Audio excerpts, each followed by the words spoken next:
Then उसके बाद term आती है वेस्टेज एंड स्टेग्नेशन। ये हम पहले भी पढ़ चुके हैं यूनिवर्सलाइजेशन में। तो वेस्टेज आपको पता है क्या होती है, जो ड्रॉप आउट स्टूडेंट हो जाते हैं उनकी खुद की टाइम की वेस्टेज होती है, फंड्स की वेस्टेज होती है, टीचर के टाइम की वेस्टेज होती है, उसे कहा जाता है वेस्टेज।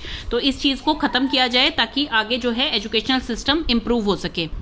प्रॉब्लम्स क्या थी ड्रॉप आउट की, किस वजह से हो रहे थे ड्रॉप आउट्स या स्टैग्नेशन, किस वजह से हो रहे थे? इनएफिशिएंट टीचिंग, कि भी उनको टीचिंग जो है इतनी समझ नहीं आ रही थी, बिकॉज टीचर की क्वांटिटी बहुत ही कम थी एज कम्पेयर टू स्टूडेंट्स के। तो टीचिंग जो है फुल जस्टिस नहीं दे पा रही थी अपनी क्लासेस को, बच्चों को, और टीचिंग मटेरियल भी जो है उनकी सप्लाई भी पूरी नहीं थी। इररेगुलर अटेंडेंस, बच्चे जो है नहीं आ पा रहे थे, जैसे उनकी लोकल नीड्स पूरी नहीं हो रही थी, किसी के एग्रीकल्चर की नीड थी, किसी के कुछ था, तो बच्चों को भी अपनी हेल्प के लिए रखते थे, तो अकॉर्डिंग टू देम वो बनानी चाहिए थी। देन उसके बाद है फिजिकल हेल्थ। कई बच्चे जो है वो माल न्यूट्रिशन हो गए थे, तो उनको जो है कुछ ऐसी स्कीम्स दी जानी चाहिए थी जिनके कारण कि वो स्कूल आते और उनको जो है प्रॉपर हेल्दी खाना मिलता। डिफेक्टिव सिस्टम ऑफ एग्जामिनेशन के ऊपर जैसे ज्यादा जोर दिया जाता था, तो बच्चे जो है उससे डर के मारे या उसमें जब पास नहीं होते थे, अपनी चीजें अचीव नहीं कर पाते थे, तो उसकी वजह से भी जो है ड्रॉप आउट्स हो जाते थे। फिर उसके बाद एटमॉस्फेयर एट होम। होम में क्या था कि भी उनके कोई भी ट्रेडिशन नहीं था ऐसे लर्निंग का, क्योंकि जो बच्चा मान लीजिए जिसके बाबा पढ़े लिखे नहीं होंगे तो वो अपने बच्चे को मोटिवेट नहीं कर पाएंगे। जो बच्चा पढ़ा लिखा होगा उनके घर का माहौल अलग ही होगा और वो अपने बच्चों को भी जो है मोटिवेट कर पाएंगे। स्कूल टाइमिंग्स बहुत ज्यादा रिजिड थी, जो कि हर किसी के लिए फुलफिल करना मुश्किल था, और हॉलीडेज भी जो है लोकल नीड्स के हिसाब से नहीं होती थी। डल कैरिकुलम जो था, बुक्स जो थी बहुत ही हैवी लोड मानते थे बच्चे इसे, वो इंटरेस्ट कम लेते थे, उनको लर्निंग नहीं हो पाती थी इतनी। देन है उसके बाद स्टेग्नेशन इन क्लास 1। क्लास 1 में स्टेग्नेशन किस वजह से होता था? क्योंकि ओवर क्राउडेड होती थी क्लास। टीचिंग जो है स्टार्टिंग में बिल्कुल पुअर होती थी, नहीं समझ आता था अच्छी तरह से बच्चों को, इस वजह से भी होता था। हेट्रोजेनिटी, मतलब कि कई बच्चे जो है स्टार्टिंग में एनरोल कर रहे हैं, कई बीच में आ रहे हैं, तो फिर वो एडजस्टमेंट की दिक्कत हो जाती थी बच्चों को एक दूसरे के साथ। फ्रेश एडमिशन होते ही रहते थे पूरे साल।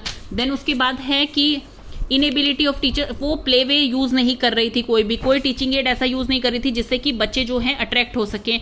इनएक्सपीरियंस टीचर थी जो कि क्लास 1 को पढ़ाती थी, इसलिए भी बच्चे जो है वो अपना मोटो अचीव नहीं कर पाते थे और वो ड्रॉप आउट कर जाते थे। पॉवर्टी ऑफ पेरेंट्स अगर गरीब होंगे तो वो अर्निंग के लिए हेल्प करने की सोचेंगे कि बच्चों को मेरी अर्निंग में हेल्प करे, तो इसलिए भी वो पढ़ाने में उन्हें इंटरेस्टेड नहीं होते थे। देन सजेशंस क्या दी गई कि provision of non formal education. भाई जो बच्चा फॉर्मल नहीं पढ़ सकता, लगातार नहीं पढ़ सकता, तो उसकी एडमिशंस के, करिकुलम वर्क के, प्लेस ऑफ इंस्ट्रक्शंस के, सब कुछ जो है लोकल नीड्स के हिसाब से होनी चाहिए। देन है school timings and vacation. School timing and vacation जैसे मैंने आपको पहले ही बताया, ये सिंक्रोनाइज होने चाहिए sowing and harvesting of crops के, ताकि पेरेंट्स की भी बच्चा हेल्प कर सके और अपनी जो है एजुकेशन को भी बीच में ना छोड़े। देन है changing admission policy. Admission policy change होनी चाहिए कि भी क्लास 1 के बच्चों का एडमिशन इस टाइम पे होगा और इस टाइम के बाद बंद हो जाएगा, फिर वो नेक्स्ट ईयर ही होगा। Then providing facilities to needy student. जो भी नीडी स्टूडेंट्स हैं उनको कुछ ना कुछ फैसिलिटीज दी जानी चाहिए, जैसे मिड डे मील है, उनको फ्री यूनिफॉर्म दे दी, फ्री बुक दे दी, ताकि वो बच्चे भी मोटिवेट हों।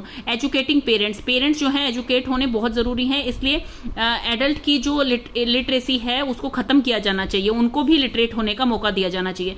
रिफॉर्मिंग एग्जामिनेशन बिल्कुल भी नहीं होने चाहिए छोटी स्टेज में बच्चों के, मिडिल स्टेज में बच्चों के जो है नेक्स्ट क्लास में उन्हें ऑटोमेटिकली प्रमोट कर देना चाहिए, ताकि वो मोटिवेटेड रहें अपने पढ़ाई को लेकर।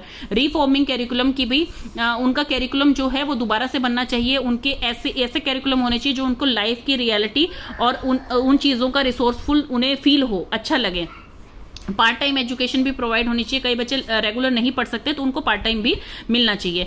रिमूविंग सोशल एवल, जो कि ये जैसे मैरिज हो जाती है छोटी एज में या इस तरह की जो भी चीजें हैं वो प्रथाएं खत्म होनी चाहिए। स्कूल को ज्यादा अट्रैक्टिव बनाएं, ओवर क्राउडेड ना रखें, टीचर्स जो हैं वो वेल एजुकेटेड हो, उनकी भी ट्रेनिंग हो, इस टाइप की चीजें होनी चाहिए। एस्टेब्लिशिंग अपग्रेडेड स्कूल होने चाहिए जिसमें कि फैसिलिटीज ज्यादा हो, फंड्स मिले उन्हें प्रॉपर, तो उस तरह के स्कूल होने चाहिए।